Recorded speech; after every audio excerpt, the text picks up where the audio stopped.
Hey, this is Chris Buono. Let's talk about playing outside, and let's do it with the whole tone scale. Exclusively made up of whole steps, the whole tone scale is a great way to start bringing outside sounds into your playing. Because of that barrage of whole steps, the whole tone scale becomes a very cool vehicle for horizontal flurries.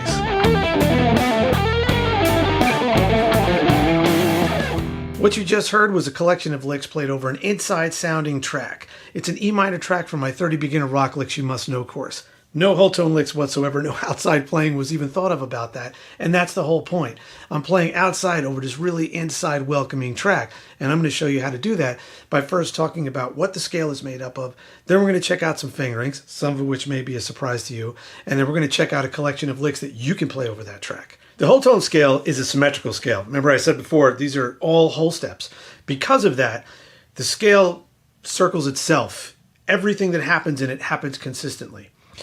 Every note is a root. Every interval that you find could be found off of each one of the notes. Every chord that's derived from the scale is built off of each note in the scale. It just is this endless circle that keeps repeating itself. What that means for us in the end, many things, but most importantly, consistent fingerings. If you've checked out the whole tone scale at all, you have probably run into this fingering. I'm going to start on the 12th fret low E. I'm going to play 3 note per string, and I'm going to play it like this. Go to the next adjacent string and move up 1 fret, and keep doing that. Except when you get to the 2nd string, coming off the 3rd string, you have to move up 2 frets because, you know, Pythagoras. Actually, I'm not sure if he has anything to do with that tuning, but music theory. Anyway, what I just did was play the whole tone scale in 3 octaves. It's a 6-tone scale. It's a hexatonic scale. So as I played 3 note per string on 2 strings, I played the whole scale, and I did it again and again, 3 octaves. When I played the scale, I started with a root, like any other scale, and I'm going to call that 1. The next notes in the scale, let's just go here in the middle of the neck, and I'll show it to you from here, starting on E again. I have a 1, which is E in this case. I have a 2, and I have a 3. So that's E, F sharp, and G sharp. That resembles a bunch of scales you may already know about, major scales, even Lydian and mixed Lydian modes. As I continue, just the same way that I did before, same pattern, next adjacent string, moving up 1 fret. I have a sharp 4, in this case A sharp. I have a sharp 5, in this case B sharp, also known as C. And then I have a D, the flat 7. Okay, that resembles a few other things, a few other environments. Mixed Lydian. And if you've made it into melodic minor modes, it's hinting towards Lydian dominant, Lydian augmented. All that stuff aside, actually, the scale itself, made up of all whole steps, first and foremost, is used as a vehicle to play over dominant chords. But sound like something is outside. It's tense. That's great. It's a cool thing to get into. That's what outside playing is. You're playing outside the confines of whatever it is you're playing over to get these sounds to create tension. And tension, when you do it right, needs to be released. And when you do it right, it sounds really good. And that's what we're going to get into. So the first fingering I just showed you, that's a common fingering, probably one that you've dug up if you've checked out whole tone, seen it in a book, seen it somewhere, and this and that. I played a lick with it at the top. I actually find it kind of limiting. So I have some other ways to play whole tone, and I'm going to base some licks off of that. One way to do it, or one of 2 ways to do it that I'm going to show you, is 2 note per string. I'm going to kind of create a neck vision optical illusion. Check this out. I'm going to ascend a scale, but I'm going to go down the neck. Watch.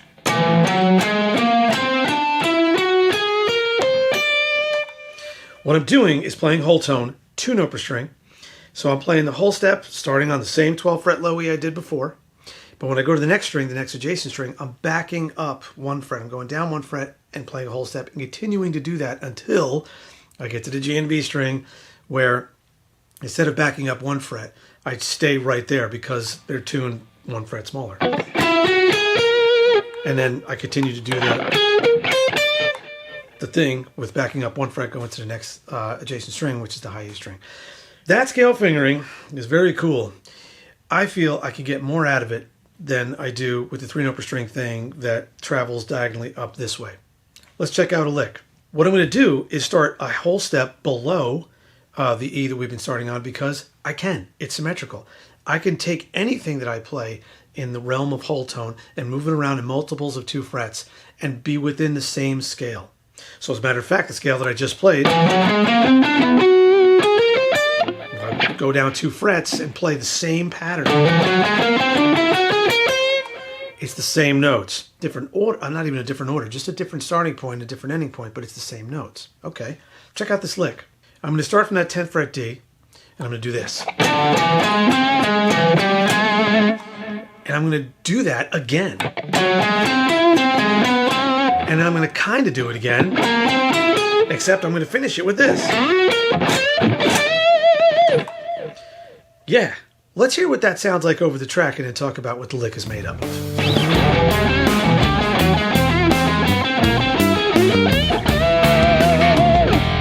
Sounds cool, right? You also hear the way the ending note just slides its way back into the inside feel of the track. So what's happening is I'm playing these mini motifs, these musical ideas, and then I do it on a different string set. And because the string set doesn't involve the B string, I get to play the same exact thing. And then from there, I permutated the theme. I slightly changed the theme. So I did the first 4 notes, but then I slid up to another major third because I just got done playing one. And then I just made 2 bends journey to that final E. You might have noticed, if you hear it or you're looking, I added 1 note outside of the scale. And that's totally cool. Just because you're playing in the confines of 1 scale does not mean that you can't bring in other passing tones. And the reason why I did that, the particular one that I did, is because of this. Check it out. After I play the first note of these motifs, I play these 3 notes. That is an augmented triad. I said the scale's symmetrical and everything repeats. Yes. So off of each degree, you can build a chord going in thirds, just like you can any scale. Well, in this case, you only build 1 chord because it's all the same intervals. And they are augmented chords, augmented triads. And that's what I'm doing right there, is playing this augmented triad. So I'm thinking that the root of it is this lowest note, which makes this middle note a third, which makes the note below it, the non-scale tone that I included, the flat third of this particular augmented chord. Cool. I just kept taking advantage of that. And then I did it again. 1 fret back on the next higher string. And then I took the idea, like I said, I slightly changed it. I permutated the idea. And again, I'm taking advantage of the symmetrical nature of the intervals. Major third, major third. And I can keep doing that.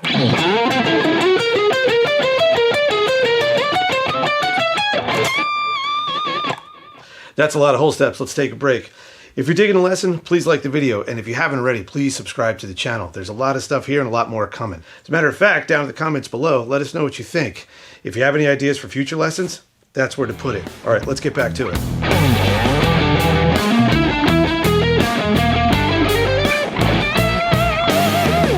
That lick was based off a 2-note per string fingering that does something a little different. First of all, now I'm going diagonally back up the neck the way that I did in the first place with the 3-note per string fingering, except I'm taking that fingering and chopping off the highest note of each one of the 3-note per string patterns.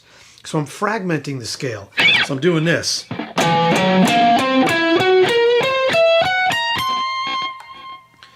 I start with the 1 on the 12th fret E, same thing as I've been doing. And I play the 2nd degree, but then I don't play the 3rd degree. I jump to the next adjacent string, go up 1 fret, and I end up playing the sharp 4 and the sharp 5. And then I go to the next string, and I do it again, because that's how it's working. It's working in octaves that way. So I'm doing this 4-note fragment of the whole tone scale in that way, going up that way. There's other ways to explain this. We can get into, maybe calling it, it's an arpeggio, a tetrachord, and stuff like that. That's not what I'm thinking. I'm thinking that this is the whole tone scale played in this way. So another thing here, not only can you add notes in your ideas when you're using a certain scale, you can also subtract notes, but still be within the confines of the scale. All in all, I'm still getting that outside sound. So in that lick, I start a whole step below the focus, E whole tone. I like to do that. If I'm thinking in one whole step root system, I like to start a whole step below it physically on the neck. It just makes sense for me, and the licks come out the way I want them to. So here we go. That 12th fret E is my focus, but I'm starting a whole step below by doing this.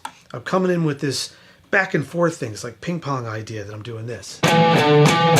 Notice I'm starting with the second finger. It's going to make sense in a second, watch. So 2, 1, 3, 1, slide with the 2. Right? And then I'm walking up the scale or the fragmented scale by way of where I just showed you. Okay? I'm going to jump up an octave, and this is why I'm doing that second finger first, to do the same idea. Because when I do the first idea, look at the last finger I played, third finger. So here comes the second finger to save the day. Right? That enables me to continue to play the lick anywhere I want.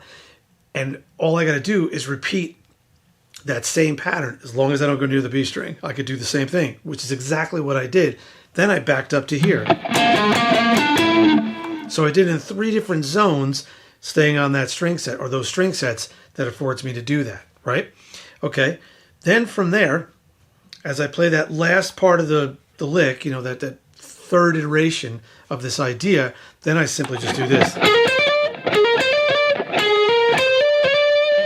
Now I'm taking advantage of the fact that the whole steps on the G and B string are right next to each other. I'm just doing 2 hammer-ons and a quick slide.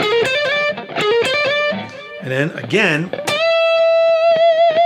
there it is, that resolving note. I'm doing that resolving E to relieve the tension. I'm matching that E minor track that I'm playing over. So slow, the whole lick.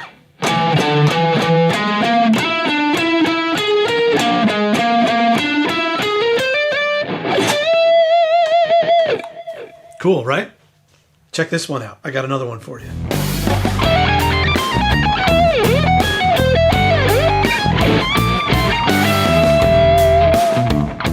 Flipping the script, I'm actually using the 3-note per string fingering. What I'm doing is I'm tweaking the fingering. I'm playing a 1, 2, 3 instead of a 1, 2, 4. I'm so high on the neck, the frets are close together. It helps me facilitate this idea where I'm using 16th note triplets. Slow.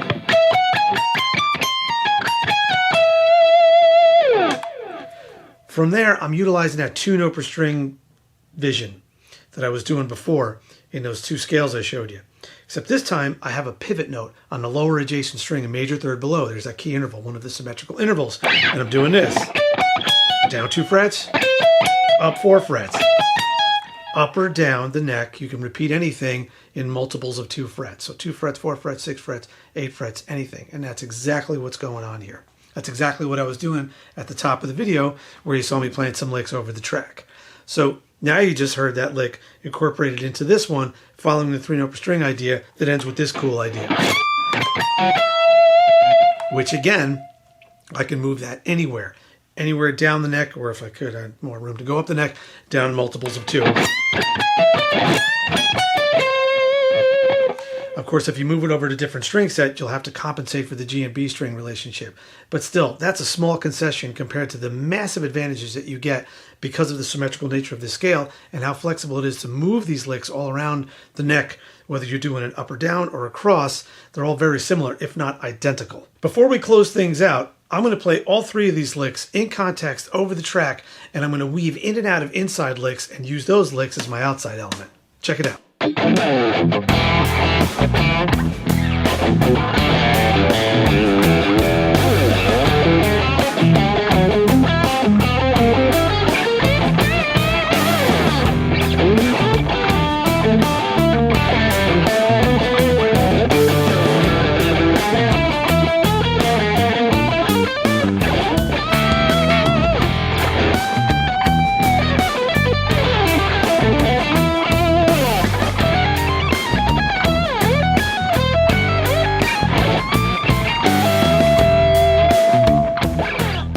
And there it is, the whole tone scale.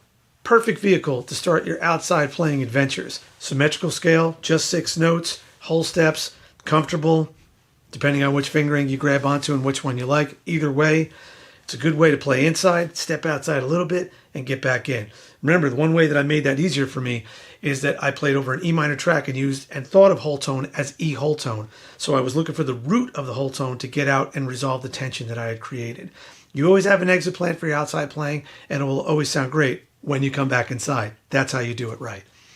If you're into checking out this scale, more information about it, and also some other scales, check out my course called Modes That Matter, where I do 13 scales in total that could service everyday needs. Those 13 scales will cover just about everything in every style and pretty much every rhythm, because that's the way I present it. I have a whole other catalog of courses here for TrueFire, but I'm also accompanied by some incredible artists who are doing all sorts of courses, plus many of them are on scales. So be sure to check that out, and don't forget to like the video, subscribe to the channel, and leave us a comment below. Tell us what you think of this lesson, and also what other scales you want me to work on with you here.